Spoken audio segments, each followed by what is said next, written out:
in one southeast Kansas county. Police process a deadly crime scene at a Boulder, Colorado supermarket trying to find a motive.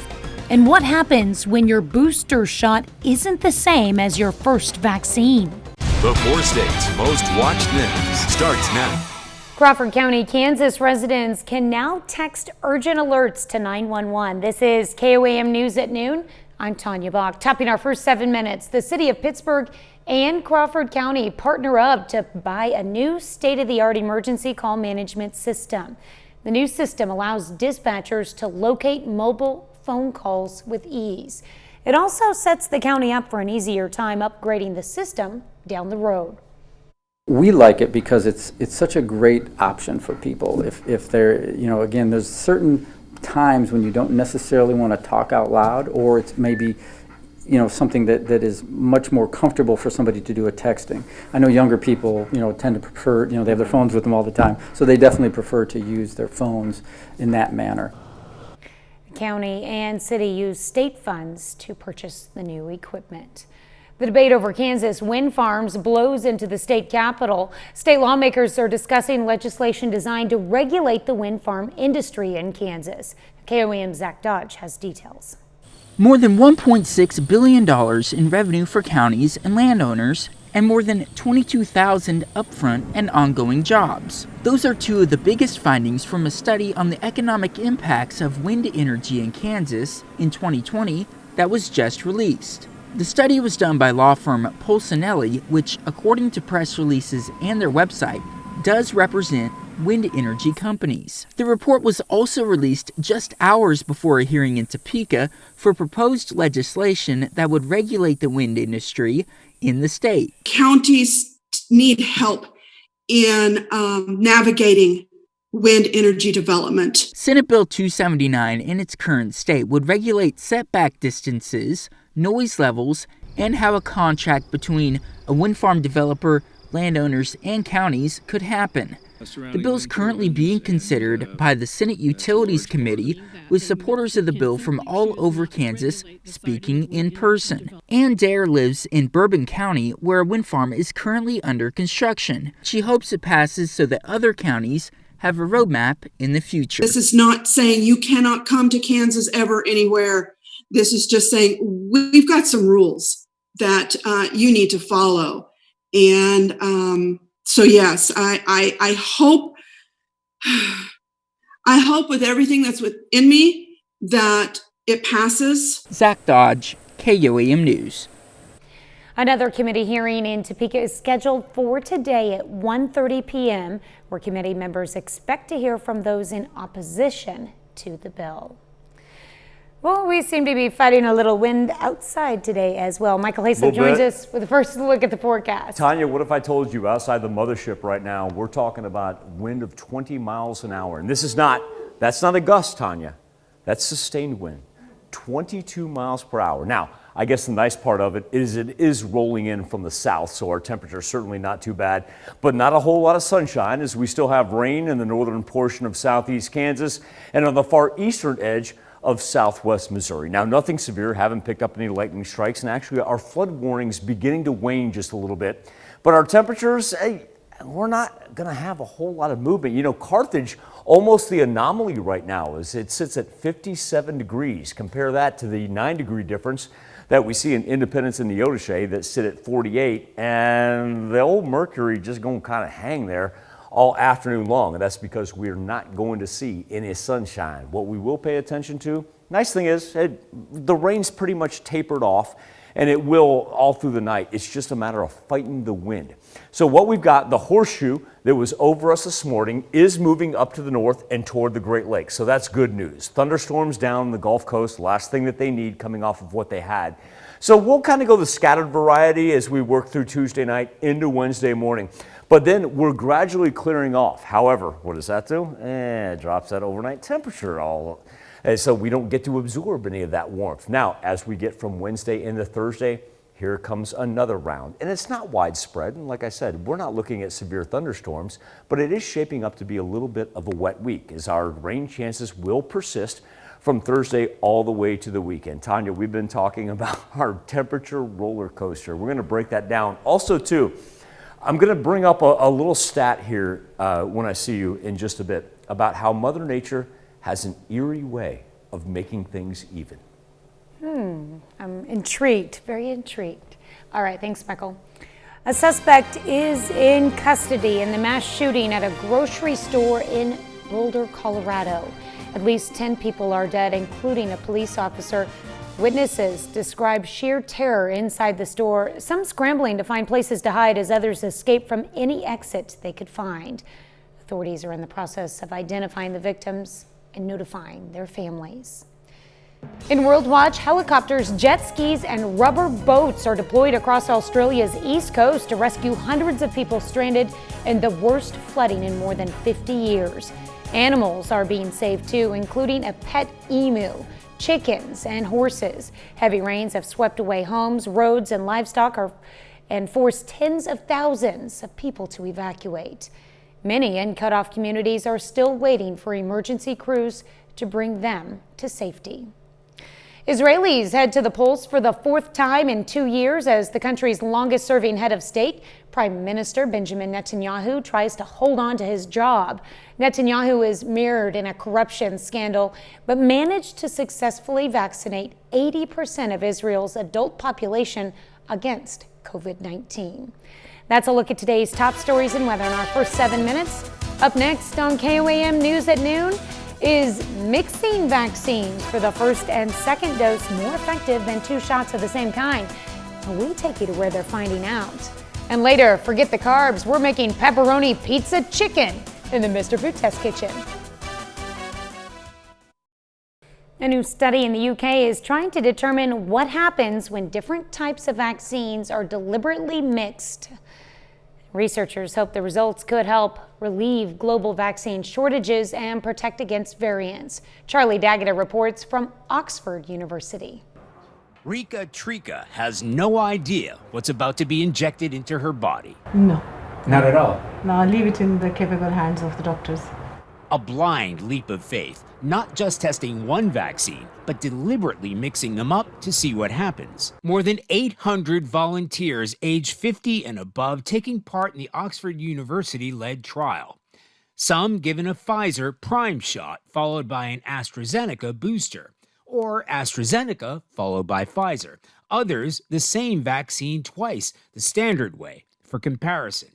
Shots separated by 4 and 12-week gaps to see which works best. Professor Paul Heath is principal investigator at one of the 8 trial sites across the UK. With that knowledge, then we can have complete confidence that a number of different vaccines can be rolled out and implemented in a population very quickly, very efficiently, without any concern about inadvertent mixing of the combination. You're talking about potentially increasing flexibility, Yep. capacity. Yep.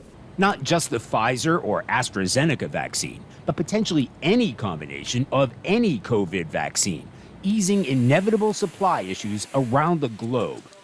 Not only that, Professor Heath says alternating vaccines could even produce better overall protection against emerging variants. Potentially, with a prime boost of different vaccines, the broader response, the broader immune response that ensues will be sufficient to deal with, for example, the South African variant. For those who have already had a vaccine, it's unclear just how long the protection lasts. If we all need a booster, the results of this trial may help show whether we'd be better off switching up vaccines next time around. Charlie Daggett, CBS News, Oxford University, England. Loving the hair, Charlie. Still to come on the KOAM News at noon, Mr. Food. Today, we're taking everything we love about pepperoni pizza and teaming it with juicy chicken breast. Stick around to see the mouth-watering results. But first, Michael Hayslip returns with your complete forecast.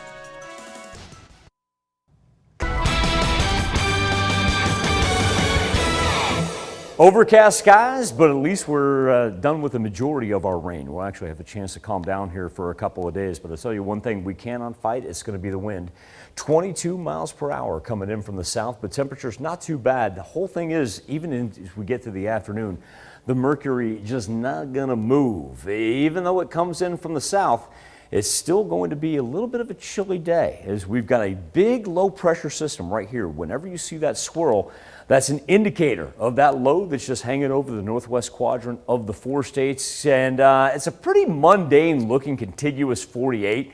High pressure on east of the coast. And then the lowest pressure actually in the United States is hanging right over us, along with one right there that's going to move through Texas here in just a little bit. We had a horseshoe shape around us earlier this morning. We got stuck with just a little bit of rain there, mostly through the western portion of southeast Kansas, and now we're seeing it push on the eastern edge of southwest Missouri, still a little bit on the northern portion of our highlighted counties. No lightning, hasn't been anything severe, but with that being said, with the chances of rain that we have that persist all the way through the weekend, I do want to point out that the Osage River, right here, that flood warning doesn't expire until later tonight. But look at this. Whoo! This one, right there, that's going to last all the way to Friday. And 26 feet is the flood level right there. And so if you're living up in Vernon County, or if you got to go up I-49, know that you're going to run into flooded areas, to say the least. A look at our contiguous 48. And I tell you what, the important thing is when we get to times of the year like this, when we talk about the rain that we're going to have persist throughout the course of the week, it's always important to have people that you can reach out to. And one of those is my good friend Mike in Goodman, Missouri. And I want to tell you, every afternoon, Mike Letts checks in with me from Goodman, Missouri, and it's Mike's birthday today. He turns 59 years old. So Mike, number one, I want to wish you a very happy birthday from all of us here at KOAM. And number two, I want to thank you each and every day for giving me the temperature and the rainfall that you've got there in McDonald County. Could not do this without you, man. I greatly appreciate it. As we come back to our weather almanac, one thing I wanted to point out that Tanya and I were talking about earlier, this is very interesting. Our monthly precipitation, since March 1, obviously, 5.19 inches. Our yearly, since Jan 1, 9.55. Now, we're about 2.86 inches off our yearly precipitation. Get this, we're 2.85 inches off our monthly precipitation. That's right, 1/100th of an inch difference. As Mother Nature has a crazy, crazy way of just evening everything out in the end. You know, we go through those spells where like, oh, it won't stop raining. Oh, it's been so dry. And she's going to figure it out in the long run. 57 in Carthage, 48 in Independence, and 54 in Fort Scott. So we are all over the board. Now, our wind is still going to gust 30, 35 miles per hour all throughout the afternoon. And our weather trend is just going to have us hang in the 50s. But like I said, we did kind of luck out today because that morning rain that we had, it's going to be a thing of the past as we work through this evening. A little scattered shower up to the north, but we begin to clear off for Wednesday. And we're going to make it through most of Wednesday unscathed. Won't affect morning travel at all. But here we go. Wednesday evening, it works in from the south again, not looking at anything severe, just kind of a nuisance, if anything. And our temperatures after that are going to take a slight dip. We're all over the board here. Look at this, down to 55 on Thursday, 64 Saturday, 70, but with rain Friday night into Saturday morning. But Saturday afternoon, it should be nice and warm, if not humid, albeit. And then look at Sunday. Yeah, we get sunshine, but we're back down to 53. Tanya? All right. Yep, more of those roller coaster temperatures. Please don't break into a song. Just kidding. You can do that if you'd like. Or not. We take this time to honor today's four-state hero, Paul Spears in the U.S. Navy. The sailor hails from Nevada, Missouri. Spears earned 3 Navy Achievement Medals, the Global War on Terrorism Service Medal, and a number of other honors while serving with the Strategic Communication Wing at Tinker Air Force Base and while on battle staff during Operation Enduring Freedom. To Paul Spears, we thank you, our four-state hero. If you love the taste of pizza but can't have the carbs, you're gonna love today's creation. Howard shows us how to make pepperoni pizza chicken in the Mr. Food Test Kitchen. When it comes to pizza, do you know what the most popular topping is? If you guessed pepperoni, you're right. It's a hands-down favorite, which is why we thought, why not take everything we love about a classic pepperoni pizza and team it up with chicken breasts. The results? Well, we'll let you be the judge. To make it, we start by seasoning boneless, skinless chicken breasts with some salt and pepper. This will ensure that every bite is really flavorful. Then we bread each breast with some seasoned breadcrumbs and place them on a baking sheet. After these bake for about 15 minutes, we top each piece with some pizza sauce, a bit of mozzarella cheese, pepperoni, and last but not least, some dried oregano. And now, back into the oven they go until the cheese is all melty. Once they're done, get ready to enjoy a dinner like no other. After all, how can you beat a tasty mashup like this? Plus, when you serve it with a green salad and some garlic rolls, it's doubly good. To get the flavor-packed recipe for our pepperoni pizza chicken, all you have to do is visit our website. I'm Howard with Kelly, who's wearing her pizza earrings today in the Mr. Food Test Kitchen, where today we found a Mamma Mia way for you to say, ooh, it's so good. Pizza earrings. Well, you can find this recipe along with a lot more good food from the Mr. Food Test Kitchen online. Just go to our website at KOAMnewsnow.com. Here's a look at our 4 state market prices.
Well, we're kind of stuck for the duration of our Tuesday. Luckily, the rain is pushing out, but it's just going to be overcast and rather chilly as our temperatures will drop down into the low 50s later on this afternoon. Shaping up to be a nice Wednesday, but thunderstorm activity reoccurring Wednesday night into Thursday. Now, what do we have coming up tonight at 5? Well, deaths involving pedestrians are up 46% over the past decade. And a new report shows the trend continued during the pandemic, even though fewer drivers were on the road. We're going to take a look. Plus, PSU offers a new degree to help get teachers in the classroom quicker. And we celebrate Joplin's 140th birthday. We're going to sit down with a 4-state professor who wrote about Joplin's historic Connor Hotel. Hope you join us for those stories. A lot more. KOAM News at 5. All right, thank you, Dow. Thanks for joining us for KOAM News at Noon. We'll see you right back here at 5 o'clock.